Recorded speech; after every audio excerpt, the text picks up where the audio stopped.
जय हिंद साथियों। आज ऐसे लोकसभा क्षेत्र की बात कर रहे हैं जो कभी अटल बिहारी वाजपेयी जी का कर्म स्थली रहा है साथियों। ऐसे लोकसभा की बात कर रहे हैं जहां पर अतीक अहमद मात्र 85,000 कुछ वोटों से चुनाव हार जाते हैं। ऐसे लोकसभा क्षेत्र की बात कर रहे हैं जहां पर समाजवादी पार्टी, कांग्रेस, भाजपा दोनों ने काफी बार यहां पर चुनाव जीता है साथियों। लोकसभा श्रावस्ती के बारे में आज जानेंगे। जातीय समीकरण 15 साल पहले परसीमन के दौरान यह सीट अपने वजूद में आई साथियों। इससे पहले ये लोकसभा बलरामपुर के नाम से जाना जाती थी साथियों। वही बलरामपुर जहां अटल बिहारी वाजपेयी से यहां से चुनकर एमपी बने थे साथियों। 2009 में यहां कांग्रेस ने बम्पर वोटों से विनय कुमार पांडे जी यहां से चुनाव जीते थे।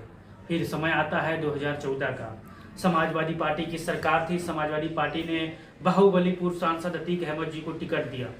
मैदान में भारतीय जनता पार्टी के दद्दन मिश्रा जी चुनाव लड़ रहे थे साथियों। दोनों में काफी दिलचस्प मुकाबला देखने को मिला। वहां की जनता से बात करें तो वहां की जनता बहुत ही जो फाइट थी, जो लड़ाई थी, बहुत ही कठिन थी साथियों दोनों खेमों में। लेकिन आखिर में भारतीय जनता पार्टी 2014 में 85,000 वोटों से चुनाव जीत जाती है साथियों। बीजेपी के दद्दन मिश्रा जी ने यहां पर अतीक अहमद जी को चुनाव हरवा दिया। समय आता है 2014 के बाद 2019 का साल। मैं आपको बताता चलूं 2014 में भारतीय जनता पार्टी ने 3,45,964 वोट पाए थे साथियों। ये समाजवादी पार्टी ने 2,60,051 वोट पाए थे। बीएसपी ने 1,94,890 वोट पाए थे। बीएसपी से लालजी वर्मा चुनाव लड़ रहे थे साथियों। मैं आपको बता दूं ये वही क्षेत्र है जहां पर पीडीए हावी है, पिछड़ा भी हावी है, दलित भी हावी है, अल्पसंख्यक यानी मुस्लिम भी यहाँ पर हावी है साथियों। यानी तीनों कॉम्बिनेशन यहाँ पर समाजवादी पार्टी के लिए फिट बैठती है साथियों। ये सीट ब्राह्मण बाहुल क्षेत्र है, मुस्लिम बाहुल क्षेत्र है और पिछड़ों के लिए खासकर बहुत ही उपजाऊ जमीन है साथियों।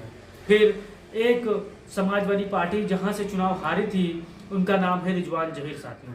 1,18,17 वोट काट कर समाजवादी पार्टी को यहाँ पर ये चुनाव हरवा देते हैं साथियों। फिर कांग्रेस ने 20,000 वोट यहाँ से पाए थे। कांग्रेस के धीरेन्द्र प्रताप सिंह धीरू भैया यहाँ से चुनाव लड़े थे साथियों। लेकिन कांग्रेस को कुछ यहाँ पर हाथ नहीं आया। समाजवादी पार्टी और भाजपा में सीधे टक्कर थी। तीसरे नंबर पे थी बीएसपी और चौथे नंबर पे थे रिजवान जहीर, जो कि बीएसपी की वोटों की गणना करें तो 1,94,000 और 1,18,000 इन दोनों ने मिलकर जिस हिसाब से समाजवादी पार्टी को तगड़ा झटका दिया था श्रावस्ती लोकसभा में साथियों। अब बात करते हैं 2019 के चुनाव में। 2019 के चुनाव में समाजवादी पार्टी और बीएसपी का गठबंधन होता है। बीएसपी के गठबंधन में श्रावस्ती लोकसभा सीट आ गई साथियों। मौका था, समाजवादी पार्टी के बहुत से लोग टिकट मांग रहे थे, लेकिन समाजवादी पार्टी ने यह सीट बसपा को दे दिया। अब बसपा ने राम सिरुमेड़ी वर्मा को मैदान में उतार दिया। सब लोग एकजुट होकर पीडीए यानी पिछड़ा दलित अल्पसंख्यक एकजुट होकर यहाँ पर राम सिरुमेड़ी वर्मा जी को चुनाव जितवा देते हैं साथियों। मात्र 5200 वोटों से यहाँ पर बीएसपी चुनाव जीत जाती है साथियों। मैं आपको बताता चलूं Samajwadi party plus BSP 4,41,771 vote मिलते हैं। बीजेपी को 4,36,451 वोट मिलते हैं और कांग्रेस को 58,000 वोटों से संतुष्ट यहाँ पर करना पड़ा साथियों। फिर मैं आपको बताता चलूं यहाँ पर 5 विधानसभाएं इस लोकसभा में आती है साथियों। पहला है भिनगा का, दूसरा है श्रावस्ती साथियों, फिर तीसरा है बलरामपुर, चौथा है तुलसीपुर, फिर पांचवा है गैसड़ी। यहाँ पर 2 समाजवादी पार्टी के पास है विधायक यहाँ से और 3 भारतीय जनता पार्टी के खाते में साथियों। ये बहुत ही मुकाबला दिलचस्प होगा। 2024 का चुनावी मौसम में ये लोकसभा सीट एकदम रंग चुकी है साथियों। चुनाव नजदीक है। समाजवादी पार्टी से 3 से 4 लोग टिकट मांगने में दावेदारी यहाँ पर पेश कर रहे हैं और भारतीय जनता पार्टी से भी यही स्थिति है साथियों।